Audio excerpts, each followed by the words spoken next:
नमस्कार, आप सभी का इंडिया 24x7 लाइव टीवी के इस बुलेटिन में स्वागत है। मैं हूं आपके साथ प्रतीक्षा वर्मा। बुलेटिन की शुरुआत करें उससे पहले आज की इस बड़ी खबर को देखिए।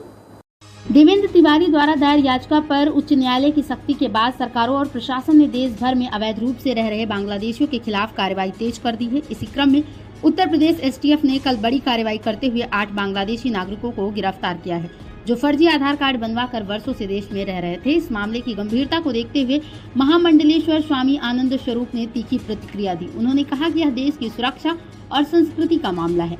यदि अवैध घुसपैठियों को समय रहते नहीं रोका गया तो इसका गंभीर परिणाम होगा। सरकार और न्यायपालिका ने सही दिशा में कदम उठाया है, हम इसका स्वागत करते हैं। फर्जी दस्तावेजों के आधार पर रह रहे लोगों के खिलाफ सख्त कार्रवाई आवश्यक है। स्वामी आनंद स्वरूप ने यह भी कहा कि यह सिर्फ एक राज्य या संगठन की जिम्मेदारी नहीं है, बल्कि हर नागरिक को सजग रहकर ऐसे तत्वों की जानकारी प्रशासन तक पहुंचानी चाहिए। उन्होंने चेताया कि यदि इस प्रकार की घुसपैठ और फर्जी दस्तावेज बनवाने की प्रवृत्ति पर अब भी अंकुश नहीं लगाया गया तो आने वाले समय में आंतरिक सुरक्षा को गंभीर खतरा हो सकता है। बता दें कि देश भर में इस समय ऐसे मामलों को लेकर कई एजेंसियां सक्रिय हैं और जगह जगह जांच व सत्यापन अभियान चलाए जा रहे हैं। उच्च न्यायालय के निर्देश के बाद अब इस दिशा में सख्ती और बढ़ने की संभावना है। Bureau report, India 24x7 live TV. महाराज जी, आपके द्वारा उठाया गया विषय जो कि व्यापक स्तर पर पूरे भारत में इसमें चल रहा है, BN राव जी का, उसको लेकर के ग्वालियर में काफी अनशन हो रहे हैं और धरना प्रदर्शन लोग कर रहे हैं आपके विरुद्ध अभियोग दर्ज कराने को लेकर के, तो आप कैसे देखते हैं इन सारे विषयों को?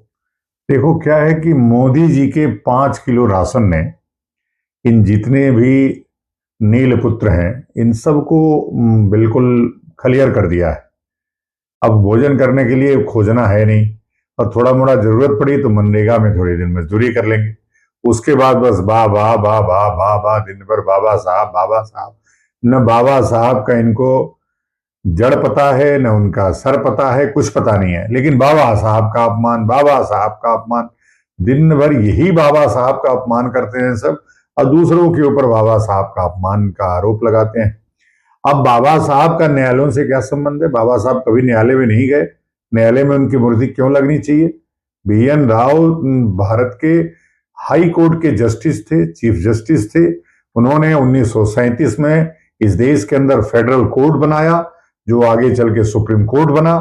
तो जो व्यक्ति हाई कोर्ट और सुप्रीम कोर्ट की स्थापना किया, पूरे संविधान का निर्माण किया, हिंदू कोड बिल लाया, पूरे देश के कानूनों को लिखा, 1935 का इंडिया एक्ट उस दौर में लिखा जब भारत एकदम क्रुशियल स्थिति में चल रहा था। ऐसे व्यक्ति की बात करना अंबेडकर का अपमान कैसे हो गया? तो इन सब के ऊपर कोई काम धाम है नहीं, बस स्वामी आनंद स्वरूप के ऊपर मुकदमा दर्ज कराना है और उनके नाम पर रीच लेनी है, इनको उनके नाम पर फेम कमाना है। क्योंकि मेरा नाम लेते ही रीच बढ़ जाता है, इसलिए वो फेम कमाते रहते हैं। लेकिन पुलिस सब जानती है, पुलिस जानती है कि मैं लीगल व्यक्ति हूं, मैं लॉ ग्रेजुएट हूं, इसलिए मैं अपना फंडामेंटल राइट्स जानता हूं कि मुझे किन भाषाओं का प्रयोग करना है, आलोचना भी कितने सधी हुई बातों में करनी है, मैं उतना ही करता हूं। मैं अंबेडकर को हमेशा से धर्मद्रोही, मैं अंबेडकर को हमेशा से देशद्रोही कहते आया हूं और उसका पूरा पुख्ता प्रमाण है। किसी भी न्यायालय में चल करके उस प्रमाण को दिखाने के लिए तैयार हूं।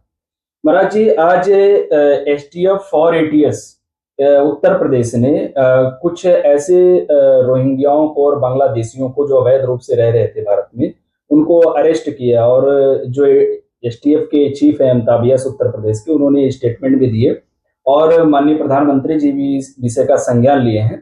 तो इस पर क्या कहना चाहेंगे जो रोहिंग्या और बांग्लादेशी? देखिए, क्या है कि जब से अमित शाह जी गृह मंत्री बने तब से ही ये अभियान बहुत चरम पे चल रहा है और पूरे देश भर में इसका वेरिफिकेशन ड्राइव चल रहा है और पकड़े जा रहे हैं, बहुत सारे भगाए जा रहे हैं, बहुत सारे डाले जा रहे हैं, बहुत सारे समुद्र में डाल दिए गए ऐसे ही।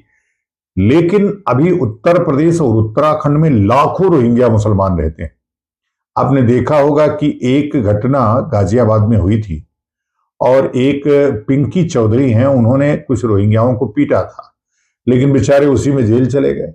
अब इस देश में हर काम कानून से तो संभव नहीं है। मैं अपनी बहन बेटी की रक्षा या अपने देश की रक्षा के लिए हर समय कानून का ही सहारा लूं, ये संभव नहीं है। तो इसीलिए यह जो सिविल सोसाइटी है उसकी भी बहुत सारी जिम्मेदारी है। तो ये काम बहुत अच्छा है। और मैंने सुना है कि हमारे एक व्यक्ति हैं आदरणीय देवेंद्र जी, इन्होंने अध्यक्ष जी हम लोग प्रेम से कहते हैं, इन्होंने ही पिटीशन दाखिल करके और इन रोहिंग्याओं को बाहर करने के लिए राज्य सरकारों को निर्देशित करवाया है न्यायालय से, और उसमें राज्य सरकारें काम कर रही हैं। लेकिन अभी भी उत्तराखंड और उत्तर प्रदेश पूरी तरह से आच्छादित है इन रोहिंग्या मुसलमानों से। सरकारों को जी जान लगा करके उनको पकड़ना चाहिए, और उसके साथ साथ उनके संरक्षकों को भी पकड़ना चाहिए, उनको भी जेल में डालना चाहिए। महाराज जी, उत्तराखंड में बढ़ते जिहाद को लेकर के जिस तरीके से वहां पे आपने भी ये एक इंटरव्यू में मेंशन किया था कि 3% से आप 33-40% हो गए हैं और सरकार अनदेखी कर रही है, तो उसको लेकर के आपका क्या अभियान है उत्तराखंड? देखिए, मेरा अभियान तो कई सालों से उत्तराखंड में चल रहा है, और कई जगहों को मैंने उत्तराखंड से धीरे धीरे खाली कराया है।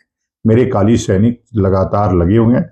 अभी देहरादून का एक छोटा सा जगह है माल देवता, जहां पे लगभग 50 दुकानें थी इन जिहादियों की, रोहिंग्याओं की, लेकिन अब केवल 2 दुकानें रह गई हैं। तो धीरे धीरे काली सेना लगी हुई है सफाई करने में, और इसको हम साफ करेंगे, क्योंकि उत्तराखंड देवभूमि है, जहां 4 धाम है, जहां हिंदुओं के पूजा का स्थल है, मंदिर है। उत्तराखंड कोई हैबिटाट, कोई स्टेट सामान्य नहीं है, वो एक विशेष राज्य है जहां जो हिंदुओं का मंदिर है। अब हम मस्जिद में नहीं जाते तो हमारे मंदिर में क्यों आओगे? तो यही स्टेटस जो देवभूमि का, मंदिर का स्टेटस है उत्तराखंड का, वही मैं सरकार से चाहता हूं कि उत्तराखंड को हिंदुओं की देवभूमि अर्थात मंदिर घोषित करे, और हमारे मंदिर में किसी भी गैर हिंदू का प्रवेश न हो, ऐसा एक कानून बने। इसका प्रयास मैं लगातार कर रहा हूं। अगर ये प्रयास सफल नहीं हुआ तो उत्तराखंड को कश्मीर बनने से कोई रोक नहीं सकता है। इसलिए मैं चाहता हूं कि उत्तराखंड के लोग हमारे समर्थन में, काली सेना के समर्थन में जी जान लगा करके आइए। हम सरकार के भरोसे नहीं रहेंगे। हम इन रोहिंग्याओं से उत्तराखंड को खाली कराएंगे। उत्तराखंड को जिहाद, लैंड जिहाद, लव जिहाद की भूमि नहीं बनने देंगे। इससे मुक्त कराएंगे। आप बस विश्वास रखिए और आइए, कदम से कदम मिला करके चलिए।